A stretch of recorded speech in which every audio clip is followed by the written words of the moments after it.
Aqui discutiremos sobre estilos de aprendizagem em estudantes universitários. Usamos para essa reflexão um texto de Acácia Santos e Josemara Mognon. Sabemos que a aprendizagem ela tem sido compreendida como um processo ativo direcionado para o indivíduo e não um processo passivo voltado para o exterior. Dessa forma, o aluno constrói representações internas do conhecimento que resultam numa interpretação pessoal das suas próprias experiências. Podemos afirmar, portanto, que a interpretação das diferenças encontradas nos alunos durante o processo de aprendizagem acaba por comprovar a existência de diferentes estilos de aprendizagem e dá sua influência na forma como cada indivíduo compreende a realidade e se apropria e processa as informações de forma a transformá-la em conhecimento. Todos nós possuímos uma série de talentos, capacidades e habilidades que se apoiam em nossos sentidos de forma muito particular. Para captar e organizar as informações, nós desenvolvemos uma maneira distinta de aproximação do objeto de aprendizagem e um estilo cognitivo muito particular. Consequentemente, nós desenvolvemos maneiras diferentes de aprender.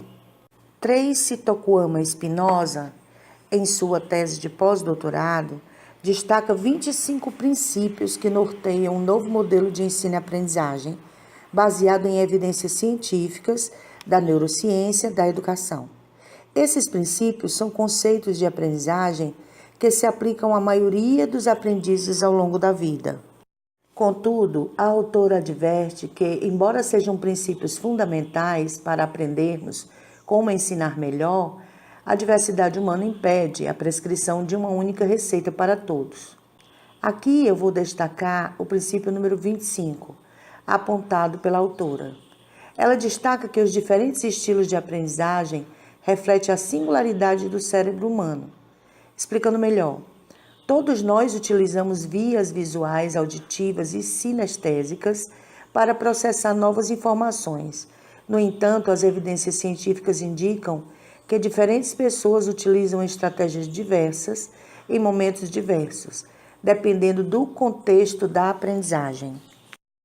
Os estilos de aprendizagem, portanto, eles demonstram a preferência na forma como as pessoas recebem e processam as informações, sendo, portanto, habilidades passíveis de serem desenvolvidas. Enquanto alguns aprendizes tendem a focalizar mais os dados e programas, outros conseguem aprender mais a partir de informações verbais, que tanto podem ser explicações orais como escritas. Há também quem prefira aprender por informações visuais, como figuras e esquemas, enquanto outras pessoas se sentem mais confortáveis com teorias e modelos matemáticos. Existem ainda os que preferem aprender as informações de forma interativa.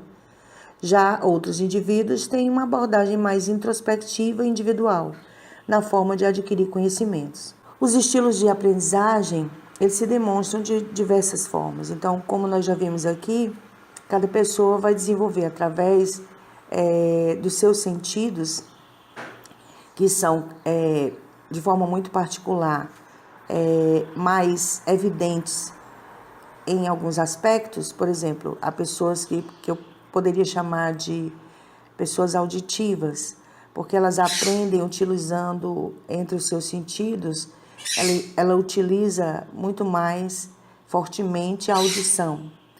Então, é uma pessoa que precisa ouvir o que o professor está dizendo para aprender.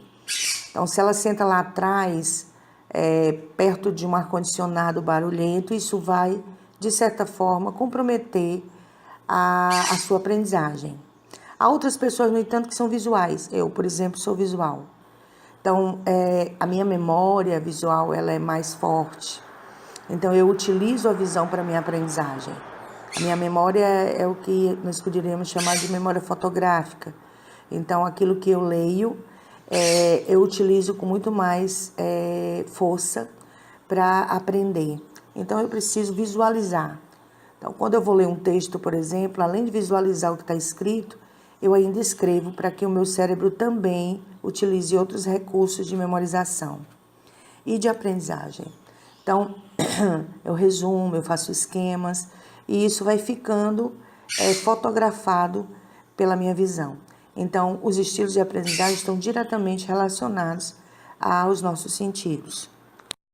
Embora a aprendizagem refira-se a um processo global, toda aprendizagem desencadeia um processo de crescimento individual. Aqui eu vou destacar Kolbe, quando ressalta que a aprendizagem ocorre com a aquisição da informação ou experiência, que interage com o repertório interno do indivíduo. E as informações são adaptadas conforme a necessidade ou interesse dos alunos. Então, na verdade, eu ressignifico aquele novo conhecimento, aquela nova informação.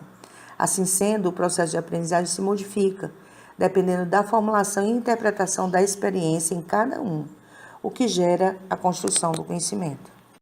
Podemos dizer que a aprendizagem é considerada como uma construção, que vai gerar o conhecimento, que por sua vez orienta novas aprendizagens. O conteúdo aprendido constitui-se em uma espécie de andaime na construção de novos conhecimentos. De acordo com Moreno, Sastre, Bouvet e Leal, cada indivíduo seleciona e organiza dados para a organização de modelos da realidade que lhe permitem conhecer grande parte do mundo que o rodeia e as diferentes interpretações e as diferenças de interpretações dos indivíduos para as mesmas situações, permitem entender mais de seus respectivos modelos. Nessa perspectiva, nós podemos reconhecer a importância do professor no processo de ensino-aprendizagem, porque é o professor quem vai promover o desenvolvimento dos estilos de aprendizagem dos seus alunos.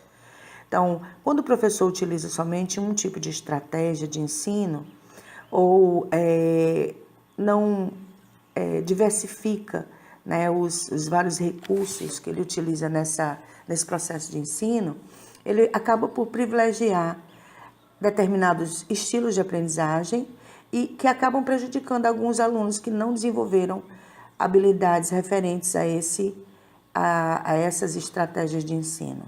Então, vou dar um exemplo. Então, se o professor só utiliza como forma de ensinar aulas expositivas, sem usar recursos visuais, por exemplo, os alunos que têm como estilo de aprendizagem, ancoram a sua aprendizagem na visão, eles acabam por receber um material que poderia ser enriquecido se o professor contasse com exposições orais com recursos visuais. Se o professor utiliza, por exemplo, mais a leitura de textos, aquele aluno que aprende visualmente ou ele tem um estilo de aprendizagem ancorado na audição, no ouvir, ele também vai se sentir prejudicado. Por quê? Porque ele se concentra melhor quando ele escuta o professor falar. Então, as aulas expositivas para um aluno que ancora a sua aprendizagem na audição é melhor quando ela é oralizada, quando o professor faz uma exposição oral. Então, o professor precisa ter esse cuidado, porque a forma como ele ensina pode acabar provocando, inclusive, desmotivação nos alunos, e eles vão ter dificuldades para aprender. Apesar de todos os estudos mostrando as necessidades de adequações para uma efetiva aprendizagem, a escola ainda segue um modelo educacional homogêneo, que não favorece a todos, de forma a tornar o conhecimento igualmente acessível. Mas qual é a importância dos estilos de aprendizagem para a consolidação do conhecimento? Cury, Silva e Pereira ressaltam que o autoconhecimento permite ganhos para o aluno, que aprende mais sobre seus pontos fortes e pontos fracos em relação à forma de aprender. Então, o indivíduo ele precisa se reconhecer, conhecer quais são os seus pontos de ancoragem, os pontos de ancoragem para a sua aprendizagem. Então, esse é um processo de autoconhecimento. Como nós estamos falando aqui no contexto da educação de jovens e adultos, é importante que nós possamos saber disso, ajudar os alunos a reconhecer quais são os seus pontos fortes e os seus pontos fracos, de certa forma, vai ajudar nesse autoconhecimento, nesse processo de autoconhecimento do adulto ou do jovem que está inserido na escola agora, com o desejo de aprender, com a motivação para voltar a estudar, e que muitas vezes só reconhece os seus pontos fracos, não sabe quais são as suas habilidades, suas possibilidades de aprendizagem. Então, ele precisa reconhecer esses pontos fortes e trabalhar nos pontos fracos. Com relação ao autoconhecimento, o professor também deve trabalhar o seu autoconhecimento, porque ele tem ganhos com isso. Ao se conhecer melhor, ele vai poder planejar as experiências de aprendizagem de modo a favorecer alunos que tenham diferentes estilos de aprendizagem. Na mesma direção, outros autores consideram que o método usado pelo educador determina em grande parte a forma como os alunos armazenam e recuperam a informação aprendida, sendo importante que sejam orientados adequadamente para que os resultados possam ser maximizados. Reafirmando o que já foi dito, os estilos de aprendizagem, eles vão se apresentar como as diversas formas que as pessoas têm de receber, processar e aprender.